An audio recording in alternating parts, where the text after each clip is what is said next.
Brasilinas e brasilinos, preparem a pipoca, segurem o cafezinho, se é que ainda conseguem comprar o pó de café, e se afastem de objetos cortantes. Eu vou ler os números que fizeram o Stalinácio engolir o dente de porcelana hoje cedo. Me ajuda. O Instituto Futura Apex, sim, aquele que faz pesquisa de verdade, não aquelas feitas no DCE da USP, divulgou hoje, 14 de abril de 2026, uma simulação de segundo turno que vai fazer a Mortadela Lima e a Janja tomarem um Rivotril batido com biotônico Funtora. Cenário de segundo turno, Flávio Bolsonaro versus Luiz Bebasso Lula da Silva. Segurem essa, Flávio Bolsonaro, 48%. O Bebum de Garanhuns, 42,6%. Diferença? Quase 6 pontos percentuais. Turno do Instituto Futurapex. Temos Flávio Bolsonaro vencendo Lula. De acordo com esse levantamento, o senador venceria o segundo turno com 48% dos votos. Lula ficaria com 42,6%. Votos brancos nulos ou nenhum dos dois, 7,3%. Não sabem, não responderam ou indecisos somam 2,1%. Meus amigos, são 6 pontos. No segundo turno, a favor do filho 01, contra o presidente da galáxia, com toda a máquina do governo na mão, o orçamento secreto, que agora chamam de emenda de gestão para ficar chique, as fake news da imprensa oficial, o carinho paternal do Xandão e os 11 ministros do STF jogando de centroavante para o time dele. Coincidência? Claro, assim como é coincidência o preço do arroz subir toda vez que o Janjo viaja para a Suíça para comprar enxoval de luxo. Janja Aventureira. Eu sei o que os passadores de pano profissionais vão dizer. Ah, mas está cedo. O PT ainda não ligou a máquina de moer reputações. Meu amor, o PT não liga a máquina, eles moram dentro da máquina. A máquina de moer reputação deles já está no 220 desde 1980. Mas vamos olhar o primeiro turno, porque aqui o deboche ganha camadas de sofisticação. No cenário geral, o levantamento mostra Lula e Flávio tecnicamente empatados. O presidente da República, o pai dos pobres que está deixando os filhos órfãos de fome, o homem do Bolsa Família na mão e o INSS na boca, está empatado com o senador que a Globo passou 2 anos fingindo que era um holograma. Lula, 39,8%. Flávio Bolsonaro, 37,3%. Tradução, para quem não fala economês petista, o Lula bateu no teto. Ele está com o motor fundido. Imagina a cena. O marqueteiro, o Sidemônio Palmeira, entra na sala, liga o projetor. O gráfico mostra a barra azul do Flávio quase furando o olho da barra vermelha do Lula no primeiro turno. O silêncio dura uns 8 segundos, o tempo exato de uma dose de cachaça descer rasgando. Aí o painho de 9 dedos olha para o gráfico e diz: vai lá, bota um vídeo meu malhando na esteira com a camisa do Corinthians que o povo esquece. Porque é isso mesmo que eles fazem. Quando a pesquisa é ruim, eles postam foto de academia. É o governo Projeto Verão. Muito suor, muita pose e nenhum resultado. É isso, todo dia. Meu marido já tá aqui desde as 6 da manhã. Já fez 45 minutos de esteira.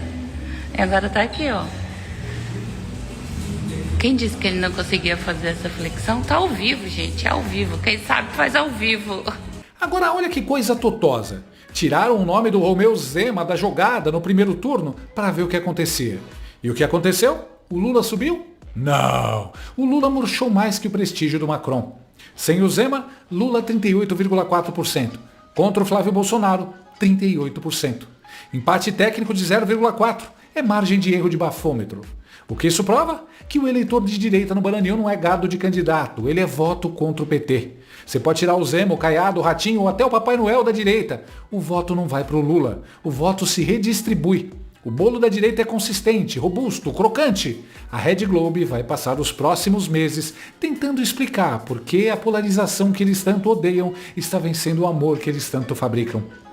E sabe o que é mais engraçado? O Flávio está na frente de um cara que tem 1. A chave do cofre. 2. O apoio da mídia que recebe Pix estatal. 3. A proteção jurídica do Nosferatu de toga. 4. E a memória afetiva de uma galera que ainda acha que o churrasco de 2005 foi cortesia do Lula e não do ciclo das commodities. É o Ivan Drago, treinado em laboratórios secretos da KGB, perdendo para um cara que treinou levantando carcaça de boi num abatedouro da Filadélfia. Só que aqui o ringue é o Brasil e o Drago já está pedindo toalha. Vamos analisar as camadas desse desastre porque eu sou o perito criminal da bizarrice nacional. Ponto 1. O teto do Lula é de vidro e já está todo estilhaçado. 39% no primeiro turno para um presidente em exercício é um atestado de óbito político. Se ele tivesse governado minimamente bem, estaria com 55%. Ponto 2. Os brancos e nulos, 7,3%. Esse é o eleitor que está esperando o preço da carne baixar. Como não vai baixar, ele vai votar em qualquer um que prometa não ser o Sindicato de São Bernardo. 3. O número do Flávio no primeiro turno, 37,3% com o Zema no páreo, 38% sem o Zema. Isso não é coincidência, é eleitor de centro-direita que estava pensando em votar no Zema ou no Caiado e está sendo atraído pelo Flávio na medida em que a campanha avança. O bolo da direita não está encolhendo, está se organizando. 4. A margem de 5,4 pontos no segundo turno. Isso é expressivo, isso não é empate técnico, isso é diferença real, mensurável, que dói no café da manhã do marqueteiro do PT. Ficou feio o negócio? Tão feio que os jornalistas da Globo News já deixaram cair as máscaras e começaram a choradeira. No programa da tarde, o comentarista Merval Pereira, quase teve um AVC e admitiu que Lula perder para o filho do Bolsonaro é uma tragédia. Olha, também é melhor resolver a parada no primeiro turno, porque no segundo turno vai ser difícil. Se perder para o filho do Bolsonaro no primeiro turno é uma tragédia. Bom, não dá para saber se essa eleição vai ser resolvida no primeiro turno, mas que realmente ela está num cenário de sinal amarelo ligado no Planalto, André, está. Se o Lula perde no primeiro turno, aí a situação é pior para ele, né? Quer dizer, terminar uma vida política tão exitosa e tão importante, perdendo no primeiro turno. Perdeu 2 vezes no primeiro turno para o Fernando Henrique e até hoje não engole essas derrotas, né? E acho que a pesquisa do Datafolha é preocupante para o Lula. Ver o Lula perder para o 01 é a tragédia grega deles. Tragédia pra gente é ver a Janja dando palpite em economia enquanto gasta o nosso imposto em lençol de seda egípcia. O engraçado é que o Lula ainda nem se recuperou da surra que ele levou no Datafolha no fim de semana e já está sendo atropelado de novo. Dizem que foi com irritação que Stalinácio recebeu os números do Datafolha no fim de semana, com o Flávio Bolsonaro numericamente à frente do petista em um eventual segundo turno. A crise fez o presidente mandar os ministros adiantarem os projetos com algum apelo popular para tentar estancar a sangria na popularidade. A previsão é que um programa que mira o endividamento familiar seja antecipado e saia já na próxima semana. O fim da escala 6x1 também deve encorpar dentro do governo. A estratégia é reverter a maré para Lula e mitigar o estrago eleitoral da inflação, que ainda deve aparecer em razão da alta dos combustíveis. Um dos pontos que mais preocupam a turma dos 9 dedos é que Flávio superou numericamente Stalinácio antes mesmo de anunciar o vice na chapa. No Palácio do Assalto, Planalto, a leitura é de cenário mais favorável para o herdeiro de Jair Bolsonaro, que naturalmente deve herdar votos da direita no segundo turno. Sim, tudo indica que a gente vai se livrar do bebum de Garanhuns de uma vez por todas. Quase 6 pontos de diferença no segundo turno, poucos meses antes da eleição, com o presidente ainda na cadeira, com o governo funcionando, com o dinheiro público na torneira aberta. E o brasileiro está dizendo: não queremos mais.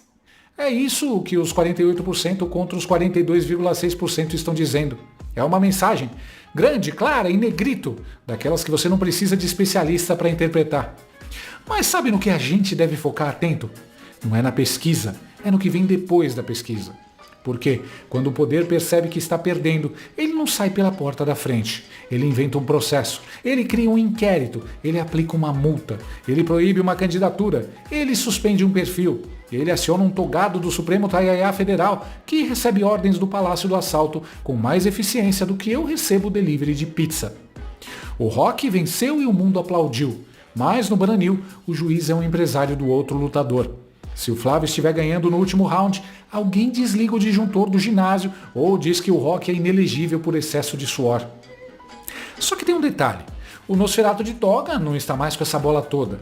Ele está afogado numa areia movediça de escândalos, vazamentos e prints que mostram que o sistema é mais sujo que chão de puleiro.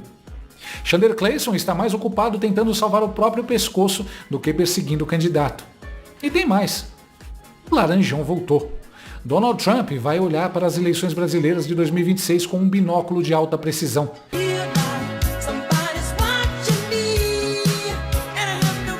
Ele não vai deixar o PT transformar o Brasil numa Venezuela com grife. O carinho que o Departamento de Estado americano tinha pelo Lula em 2022 virou um gelo antártico. O PT diz que vai ligar a máquina de moer.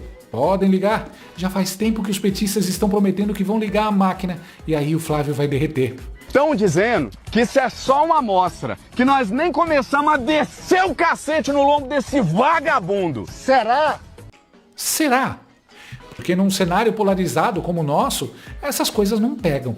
Dificilmente alguém vai abrir mão de votar no Flávio quando vê o Lula como uma ameaça maior. E digamos que o PT consiga destruir a imagem do Flávio Bolsonaro.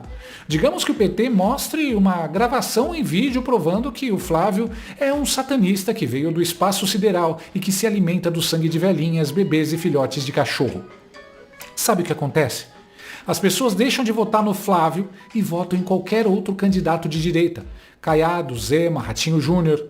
Os votos do Flávio nunca iriam migrar para o Lula. O brasileiro já decidiu. Quer tudo menos o gambá do Guarujá. O rock tá subindo a escadaria, a música tá tocando. E o nocaute? Ah, o nocaute vai ser lindo de ver. Fiquem de olho, fiquem atentos e não deixem o árbitro roubar no VAR. Até a próxima, no país onde a piada já vem pronta, mas o roteiro quem escreve é o desespero do gnomo de 9 dedos. Fui!